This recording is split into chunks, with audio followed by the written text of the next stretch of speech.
Welcome to the Great Detectives of Old Time Radio. From Boise, Idaho, this is your host, Adam Graham. If you have a comment, email it to me, box13@greatdetectives.net.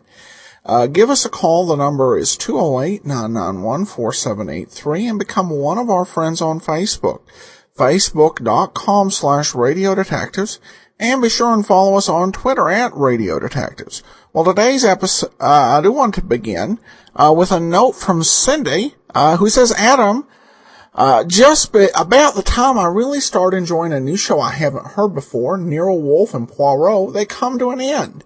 Thank you so much for putting all these together. Is your book going to be available through Barnes & Noble at all?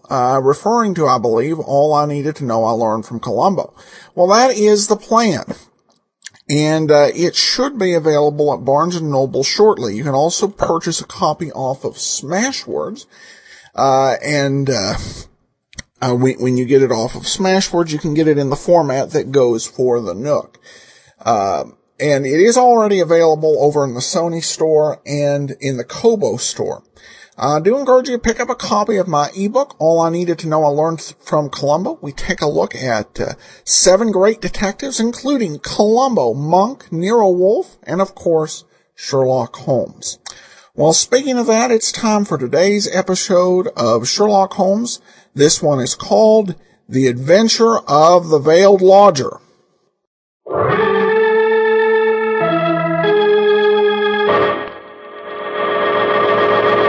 From New York City, the makers of Clipper Craft Clothes for Men and 1,036 leading retail stores from coast to coast present the world's most famous detective, Sherlock Holmes.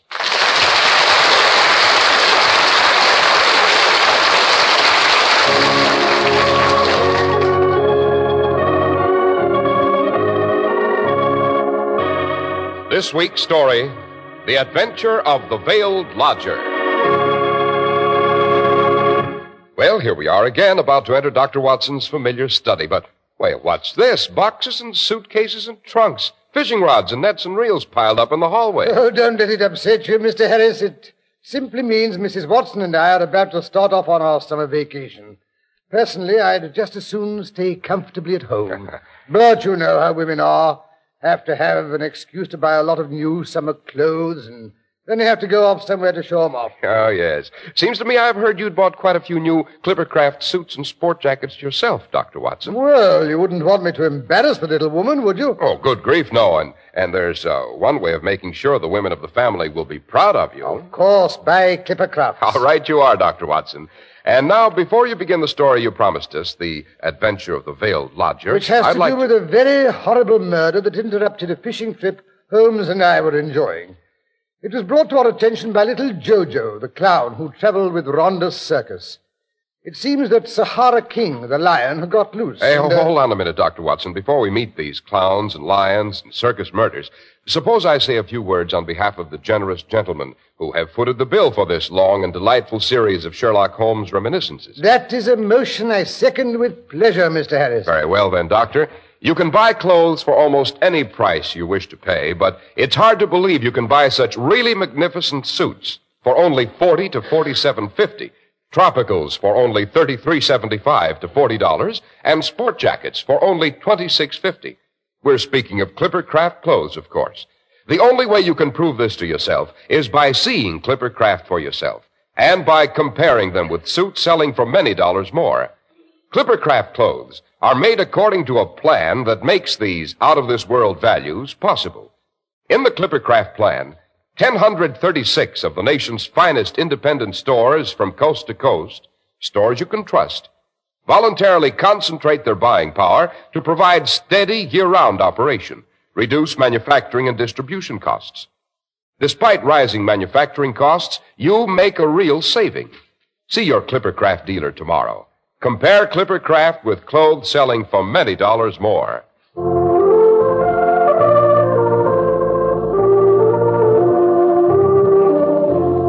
And now, Dr. Watson, back to our final story. Well, Mr. Harris, when I was packing my fishing paraphernalia this morning, it put me in mind of the horrible catastrophe that interrupted a certain trip Holmes and I were indulging in. Fishing was one of the few sports, you know, that Holmes enjoyed. Yes, the last character in that tragic episode died just last winter. The poor lady who lived in a lodging house in total seclusion, going out only at night, and then always heavily veiled. Yes, I have finally decided to tell the case of the double tragedy at Abbas Parva. Abbas Parva. That's a curious name, Doctor. Was it in Italy? No, Mr. Harris. Abbas Parva is a small village in Berkshire. Ronda's circus had halted there for the night on its way to Wimbledon.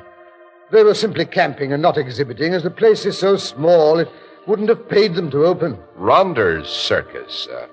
I don't believe I've heard of it, Doctor. Was it a big one? Well, for those days, yes. Ronda was at one time a household word in England and on the continent. I don't believe he ever went to the United States. He was the rival of Womwell and of Sanger, perhaps the greatest showman of his day. There is evidence, however, that he took to drink, and that both he and his show were on the downgrade at the time of the great tragedy. Well, it was spring, and the trout season was on. Holmes and I had gone to Berkshire to a place we knew for a bit of fishing. Late one afternoon, we received a message from Ronda's circus that it was encamped in the neighboring hamlet of Abbas Parva. It seems Jojo wanted to see us. It was a fine evening, so after supper, Holmes suggested we stroll over and have a chat with him. Jojo was an old friend of Sherlock Holmes. Mr. Holmes certainly had a great variety of acquaintances, Doctor. Everything from clowns to cabinet ministers. Yes, quite. And I rather suspect he preferred the clowns. He always said they were more human. Well, we found Jojo behind the cook tent smoking his evening pipe. The peculiar, exhilarating smell that a circus carries with it hung heavy in the still air. I know. It's made up of animals and peanuts and sawdust and canvas and pink lemonade. That's as good a description as any, Mr. Harris. Well, everything looked peaceful enough, but there was an undercurrent of excitement about. Somewhere in the distance, a lion roared.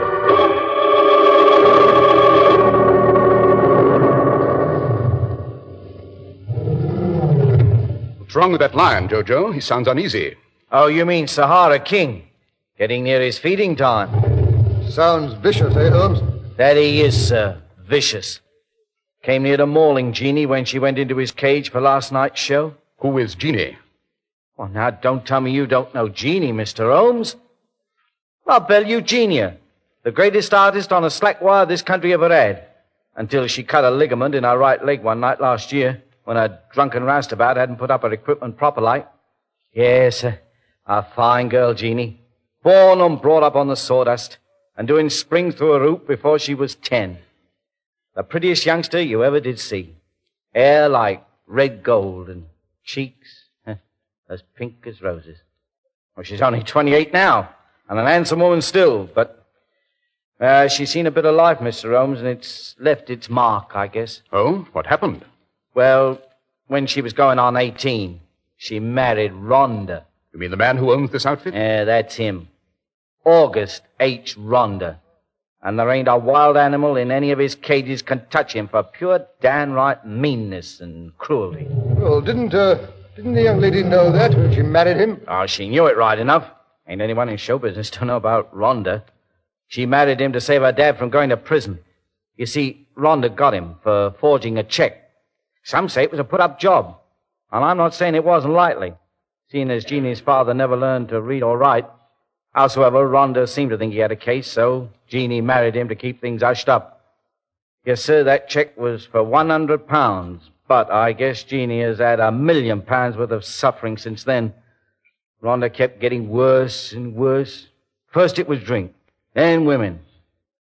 And then he took to beating her up. The unmitigated blackguard. Yes. I kind of figure he hated her because he knew he wasn't fit to clean her boots. Always figuring out new ways to torture her. And when she fell and cut her leg and couldn't walk the wire anymore, he said she had to do something to earn a living. He put her in the cages, doing an act with the big cats. You mean the lions and tigers? Yes, Mr. Holmes. Well, Jeannie's always been afraid of them ever since she was a baby. Couldn't even stand the sight of a common, ordinary house cat. Some folks are like that, Mr. Holmes. Yes, it's a not uncommon phobia. Yes, sir. And so when Rhonda made Jeannie work with the big cats, it was pure torture to her. And maybe you didn't know that. Yes, sir. He even makes her feed them. Says it's because they'll feel more friendly toward her if she does. But between you and me, it's because they always roar so at feeding time, and that terrifies her. You see? Present medieval gentleman. He should have lived at the time of the Spanish Inquisition. Look here, why didn't someone in the circus interfere? Go to the police. Well, we don't dare for fear of losing our jobs. Well, besides, what could we prove? Watson, the circus is a world of its own, and the people in it are born, brought up, and finally die under canvas. They travel here and there, never making any real contact with outside life. If one of the performers had stepped in to protect Mrs. Rhonda, he'd have lost his job and never been able to get into a circus again, in all probability. Yes, sir, that's right. As I said, the circus is a world of its own. It has its own loves and hates, its own laws and standards. And Rhonda is its Tsar, its Caesar, its God. The circus performer, there is no life outside the circus. Take him away from the sawdust and the circus smells, its eternal wanderings, its audiences, its hardships. And he's as lost and out of place as you would be on Mars. Yes, sir. And that's why no one's ever called in the police. First, because we don't dare, and second, because we don't like outsiders poking around our affairs. But you're different, Mr. Holmes. You understand us. Besides, you're not a regular blue nose. Yes, that's what he's always saying, not one of the official police. Yes, sir. And so that's why, Mr. Holmes, I thought maybe you'd kind of take a look around. Maybe you might be in time to prevent something. What do you mean by something, Jojo? Blessed if I know, Mr. Holmes, but something's going to happen. It ain't going to be pretty. I got a feeling, a kind of warning, and I ain't the only one. The rest of them, they got the wind up, too. We don't know exactly why. Yes, I noticed that everything was unnaturally quiet as I came past the tents tonight. No singing and shouting, none of the usual couples walking around arm in arm. Everyone seems to be under cover. Yeah, that's what they are, sir. Undercover. And listening. Waiting for something to happen. Some people say we circus folks are superstitious. You call it what you like. But we always knows when something's going to happen. The night before the big blowdown, outside of Dover, when 20 people was killed, there was a feeling like this, all through the camp. The same way when Lillian Deland's trapeze snapped and she broke her neck. Even the animals seemed to feel it. I tell you, Mr. Holmes, something's going to happen. But we don't know what. Perhaps you do. Subconsciously. I'm afraid I didn't get that, Mr. Holmes. That's pretty big words, so whatever it was. Subconsciously. All I mean is this, Jojo. We are aware of a lot of things in the back of our minds that we don't actually think out. The back of our minds notices a lot of little things we don't even remember. And it adds all these little things together and reaches some rather surprising conclusions. Now and then, these conclusions amount to a knowledge of danger. And the subconscious mind tries to flash us a warning, and we feel uncomfortable, because we cannot go back into our unconscious minds and dig out the items that have gone to make up the total. Well, if you can't, you can't, I guess. But sometimes you can, if you have help. Now then, Jojo, you say you're worried, and Jeannie Rhonda is obviously uppermost in your mind. Yes, sir, I don't feel right about Jeannie. Not since the Sahara King tried to maul her last night. No, that's a fact. I see. But she doesn't have to go into his cage again until you reach your next stand. Am I right? Well, no. Well, that is, she's supposed to feed him tonight. But I heard her say to Rhonda this afternoon she wasn't going near the beast again, ever. Defiance. Rather unusual after all these years, eh, Jojo? Yes, Mr. Holmes. It's an hour past Sahara King's feeding time. He's getting worse every minute. Jojo, what has happened lately to give Jeannie Rhonda the courage to defy her husband? Well, sir, that is, I really don't know, by rights. But you suspect something. Well, that is, I really wouldn't like to say, you see. Well, I'm fond of Jeannie. Someone has joined the circus lately. Someone who isn't afraid of Rhonda, but who is fond of Jeannie. Am I right? Well, I wouldn't say he's really fond of her. Maybe it's just because if Rhonda dies, the circus belongs to his widow. And anyone can see that Rhonda's liable to have apoplexy any day if he don't give up drinking like a sponge. But, well, bless me. How did you guess, Mr. Holmes? Nothing persuades a woman to defy one man as quickly as the knowledge that there's another man to back her up. And who is this chap who isn't afraid of Rhonda? It's Leonardo, the new strong man. He's handsome, all right, strong as an ox, but I don't trust him, Mr. Holmes. He don't look you straight in the eye. Oh, I'm not blaming Jeannie. I guess compared to old Rhonda, he looked like the angel Gabriel, and besides, he's the first man that ever did show her any attention. She's been pretty lonely sometimes. Do you think Rhonda suspects this attachment? That I don't know, Mr. Holmes. I wish to heaven I did. Seems he came home unexpected last night. As a rule, he sits drinking in some pub or other until closing time, but last night he came home early, and Jeannie wasn't in their wagon. He liked to tore up the place. But whether he found out something, I couldn't say. I wish someone would feed that beast so it'd stop that caterwauling. It gives me goose flesh all up and down my spine. And well it may. If he ain't fed soon, it won't be safe for anyone to go in his cage. Yes. Come along, Watson. I think the sooner we reach it, the better. Oh, you mean you're going to interview that lion? What do you think it is, Mr. Holmes? What's going to happen? I'm not certain, Jojo. But doesn't it strike you as curious that if Rhonda isn't going to force his wife to feed the beast, he hasn't sent someone else to do it? You think he's just letting her put it off until the beast's in a filthy, dangerous rage? In a killing rage, perhaps. By Jiminy. That'd be just like him. To make her go in there, and not a chance of Exactly. And no one could ever prove he meant to kill her. Oh, we must be almost there. That beast sounds unpleasantly close. Just around this tent, sir. Holmes, why are you cocking a revolver? You don't actually think... Listen, someone on the other side of the tent talking. Oh, yes, you will. Think you can defy me, my girl? I'll show you.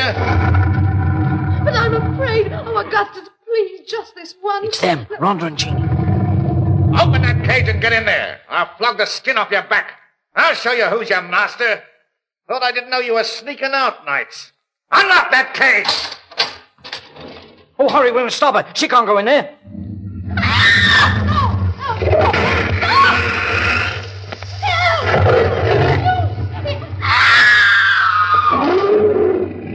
Help! Help! Sahara's loose! Help! Help! There they are. Sahara's out of the cage. Got her down. In her face. Stand back, Watson. I'm going to shoot. You got him. You got him. Jeannie. Jeannie. Are you hurt? Her face. Oh, it's torn to pieces. She's covered with blood. Oh, Jeannie. Jeannie. Easy Jeannie. there, Jojo. Easy. Watson, is she dying? No, I think we can save her, but she'll be horribly disfigured. And this man over here, I take it this is Rhonda. Yes, Mr. Holmes. Sahara must have got him, too. He's gone, I'm afraid. Back of the skull completely crushed. Good Lord, that animal must have had a paw like a sledgehammer. Look how the claws tore the scalp. I wonder. Well, I must say I don't see anything to wonder about, Holmes. The lion escaped from the cage and went for both of them. Yes, but why not the other man as well? What other man? The one who screamed and ran away. Oh, coward. He could have saved me. Coward.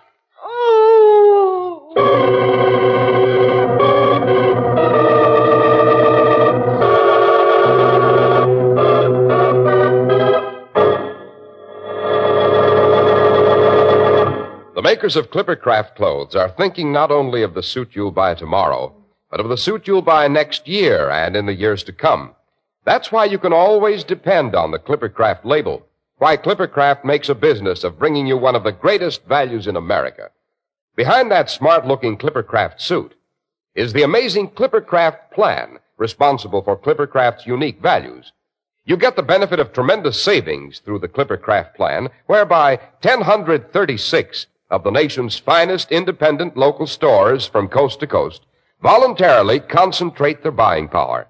Because of this plan, your fine new Clippercraft suit costs only $40 to $47.50, your tropical only $33.75 to $40, and your sport jacket only $26.50. For selling expensive clothes at inexpensive low prices at the nation's finest stores is the great big idea behind the Clippercraft plan.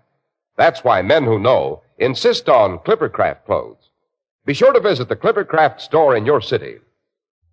These leading stores in the metropolitan area are proud to add their names to Clippercraft in your suits, sport jackets, and tropicals.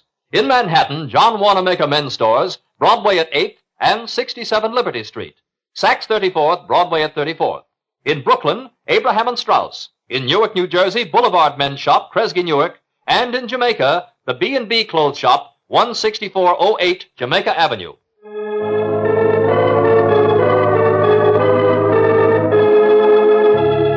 And now back to Sherlock Holmes and Dr. Watson.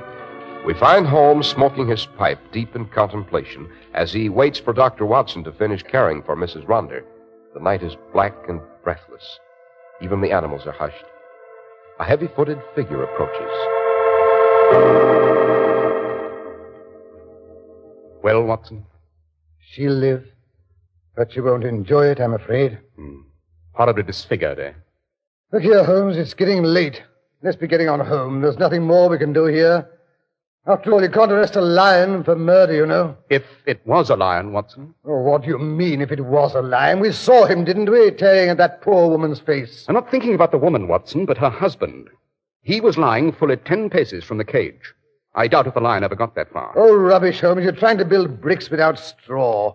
This isn't a case for the police. Perhaps not. It may very well be a case for Sherlock Holmes. Oh, that's conceit, pure and simple. Come along, Holmes. I'm nearly dead for sleep. So you don't think it's a case, Watson? No, I don't. Then would you mind telling me what, to your way of thinking, did happen? Well, it's all rather obvious. Jeannie Ronder opened the cage, the enraged lion jumped past her, killed her husband with a blow, and then returned to finish her off. It was the back of Ronda's skull that was crushed, remember? Well, naturally, he turned and ran when he saw the beast coming for him. And the man's voice, the man we heard shouting for help? Oh, Holmes, don't be pig-headed. Of course Ronder called for help when he saw the lion was out of control. You mean to tell me a man can still cry out with the back of his head battered in? Well, no, that is... And we could still hear his voice after his wife's cries had been stilled? Well, of course... Furthermore, Ronda's body was lying with the head pointing towards the cage, not away from it, as would have been the case if he'd been running away and attacked from the rear. No, Watson, Ronda was facing the cage when he was struck down. Struck down by the man who called for help but ran away when the lion, infuriated by a smell of human blood, turned on Mrs. Ronda. Yes, but... That's why she kept saying, coward, he could have saved me. That man could have driven off the lion with a weapon used to kill Ronda if he hadn't lost his nerve. Yes, but look here, Holmes. Ronda was killed by the lion. He must have been. The marks of his claws were left on the skull. You saw that yourself. Mr. Holmes. Mr. Holmes. Oh, there you are, Jojo. What does she say? Did she see who killed her husband? She won't talk, Mr. Holmes. I can't get a word out of her. But I think she knows right enough. Oh, it's terrible. She just lies there, moaning and crying for Leonardo. And where is that gentleman? I tried to find him for her, but they tell me he went off to town soon after supper. What? Yeah, there he is now. Coming up the road from Abbess Parva. Here, I must run and tell him what's happened. Jeannie wants to see him. He's the only one who can comfort her. Oh, that should be an interesting interview, Watson. Suppose we wandered over to Mrs. Ronda's wagon. I believe it has a convenient window. You mean you're going to eavesdrop? That is my intention. Holmes, have you no moral scruples? None whatever, my dear Watson. None whatever.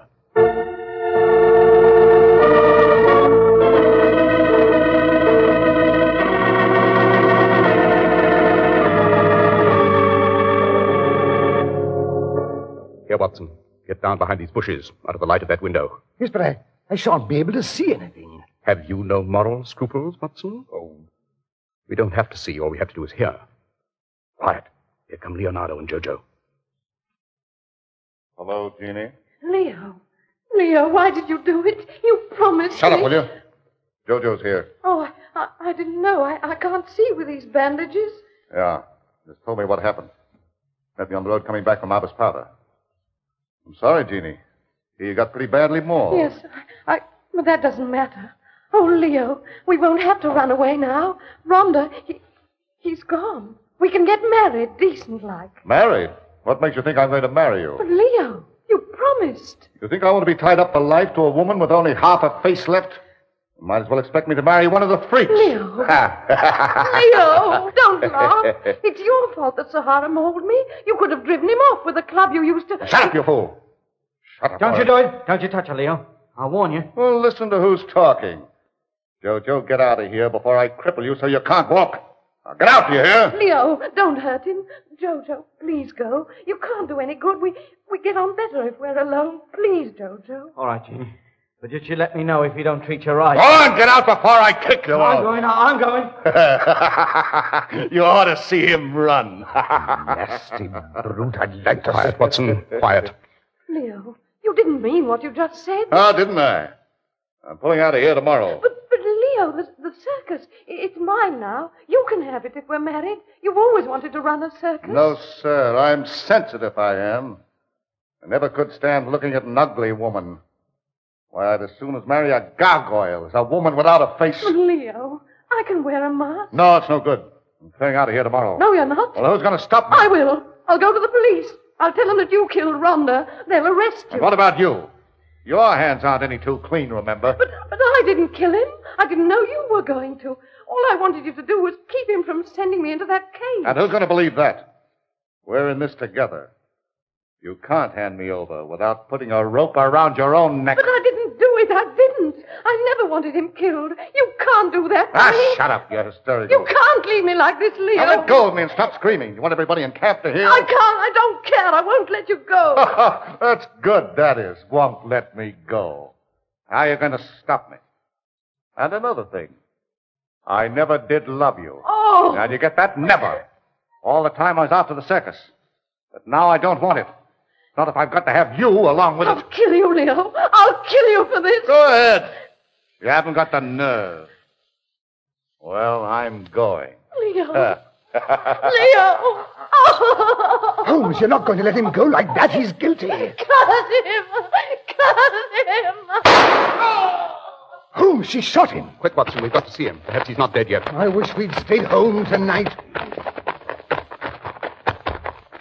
Here he is, Watson. Help me turn him over. Righto. Yes, he's dead right enough. Hit between the eyes. Nice shot. So, she did have the nerve after all. No, Watson. Jeannie Rhonda did not shoot Leonardo. But Holmes, look She here. couldn't. Her eyes were bandaged. Come along, Watson. We're going home. I think I could use a bit of sleep myself. But I say, Holmes, look here. Aren't you going to stay around and find out who shot him? I don't think I want to know, Watson. We solved the first murder. That's enough for one evening. Besides, did I ever tell you that Jojo's father was famous for his tricks with a rifle? Yes, I believe his sons weren't half bad either.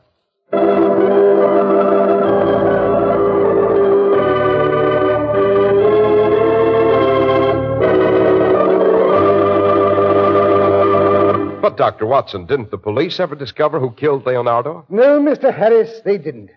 His body was discovered on the road to Abbas Parva. I dare say some of the circus people suspected the culprit, but circus people are notoriously close-mouthed. Well, Doctor, there's one more point I don't quite understand. How did the marks of the lion's claws happen to be found on Rhonda's skull if Leonardo killed him? Well, it was really rather simple, Mr. Harris.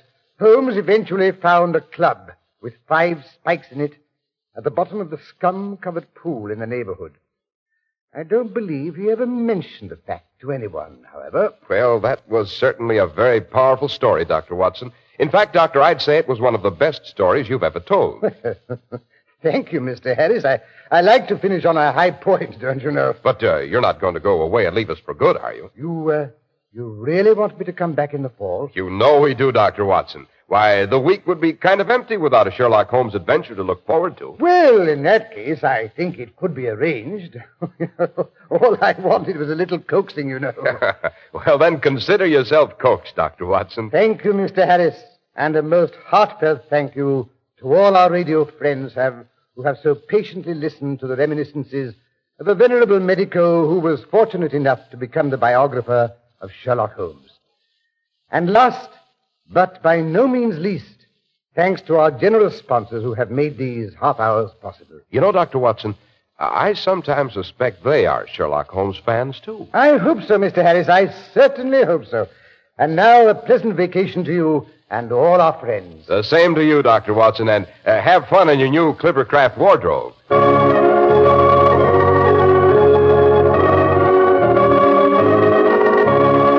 The makers of Clippercraft clothes and 1,036 leading stores from coast to coast have brought you another in the new series of broadcasts featuring the world's most famous detective, Sherlock Holmes. Our stories are based upon the character Sherlock Holmes, created by Sir Arthur Conan Doyle. Sherlock Holmes is played by John Stanley, Dr. Watson by Alfred Shirley, and the dramatizations are by Edith Meiser. Sherlock Holmes is produced and directed by Basil Lochran, with special music by Albert Berman.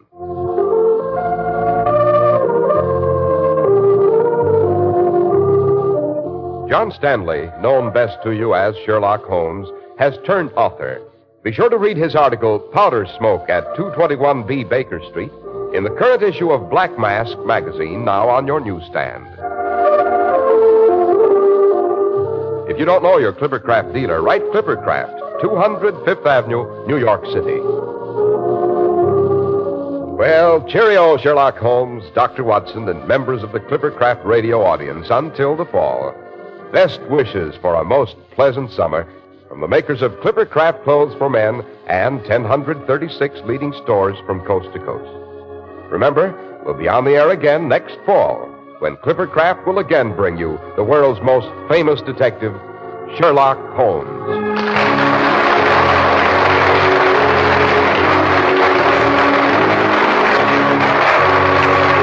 This is Cy Harris speaking for Clippercraft Clothes. This is the Mutual Broadcasting System. Following station identification, you'll hear Melvin Elliott reporting the latest headline news.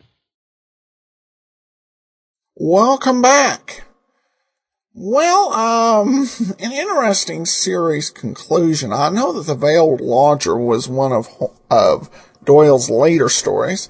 This one doesn't really have a whole lot, the way at least this adaptation was done, there wasn't a whole lot for Holmes to do actively. More witnesses to being a witness to what was going on. So kind of an odd note to end the season. But Clippercraft already pledged that there would be another season of Sherlock Holmes. It's a little bit unusual. Certainly a lot of shows plan towards there being a season 2.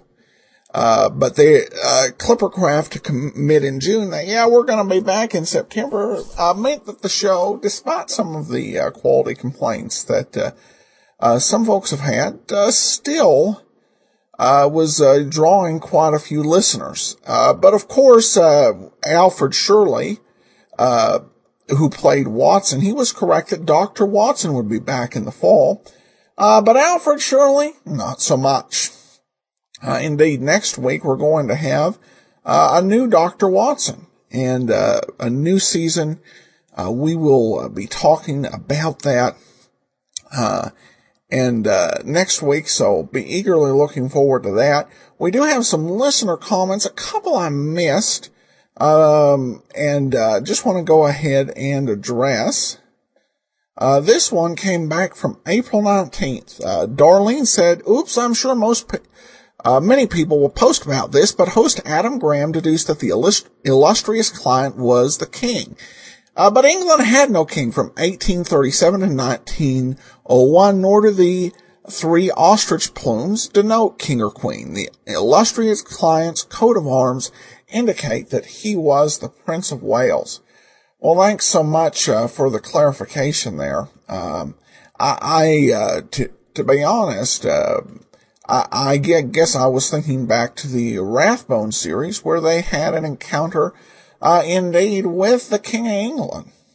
So, thanks so much for catching that, keeping me honest. Always appreciated. Well, we do have some other listener comments to get to here. Benjamin emails in. Hi, Adam. Firstly, love the work. Now I'm doing a drama and performance exam with AMEB. I'm wondering if you knew where I could obtain a Sherlock Holmes script. The catch is it has to have a corresponding novel. If you can help, that would be great. Well, in terms of corresponding novels, there's certainly old-time radio scripts that have been transcribed, and others that are in existence. However, the ones that were novels, there are 2 ways it could be novels. Of course, if it was based on a full-length Sherlock Holmes story. And pretty much all those were lost episodes. So the only way to get those, there is a BBC version of several of the novels you could transcribe. Or alternately, this could be about an episode that was adapted into a novel. And unfortunately, I'm not aware of those. So, yeah, I wish I could be more help, but thanks for the question.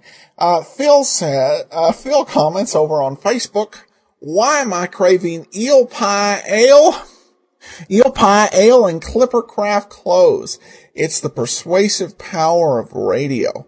And I've actually found myself, thinking, it's too bad this product, various products, it's too bad this product, is defunct because it sounds real good right now. Some definite power there in that radio advertising. I listened to, some of the early Lum and Abners from 1931. Not 31, but 35, 36. They were sponsored by, Horlicks. Horlicks made a malted milk, as kind of a, nutritional supplement. And, they talked about all the things Horlicks was supposed to do. So I actually hunted down on the internet and found, Horlicks had actually been acquired by a British company, so you can't get it normally in America, but I actually went to the trouble to find and buy some Horlicks malted milk. So that advertising, it does pay off. All right. Well, that will actually do it for us today. We'll be back tomorrow with yours truly, Johnny Dollar. And then join us next Thursday for another episode of Sherlock Holmes. And coming up next Tuesday, we have Pete Kelly's Blues. In the meanwhile, your comments are appreciated. Box13 at greatdetectives.net. Follow us on Twitter at Radio Detectives and give us a call, 208-991-4783. But from Boise, Idaho, this is your host, Adam Graham, signing off.